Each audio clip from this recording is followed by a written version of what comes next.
आता वळूयात लातूरकडे। लातूर जिल्ह्यामध्ये अवकाळी पावसानं धुवाधार बॅटिंग केलेली होती। पेरणीनंतर पाऊस होईल का या चिंतेमध्ये शेतकरी होता आणि ती शंका खरी ठरतीये।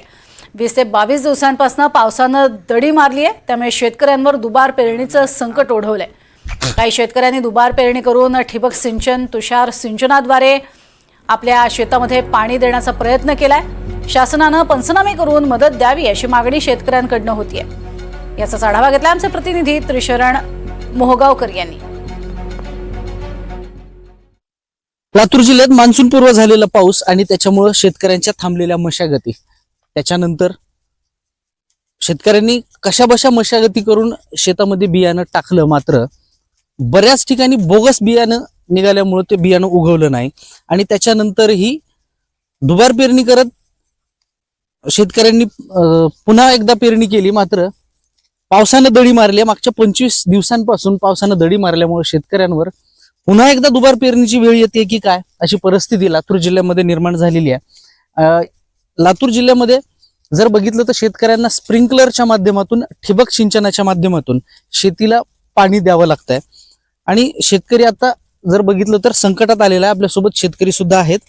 आता तुमच्या शेतामध्ये स्प्रिंकलरनं पाणी देणं सुरू आहे, तर मागच्या किती दिवसांपासून पाऊस झालेला नाही आणि तुमच्यावर दुबार पेरणीची वेळ आली, काय परिस्थिती आहे? या शेतामध्ये 12/6/2025 रोजी पहिली पेरणी केली होती, पण उगवण शक्यता कमी झाली होती पावसामुळे आणि त्याच्यानंतर मग उगवण झालं नसल्यामुळे डबल पेरणी करून आता असं स्प्रिंकलरनं आम्ही पाणी देऊन याची सोय करीत आहोत। पावसाचा खंडच आहे, पूर्ण पाऊस बंदच आहे। 8 दिवस झाले तर पाऊसच नाही। सर अंदाजे किती झालाय? अंदाजे 10 ते 12 हजार रुपये खर्च आहे पेरणीचा पहिला।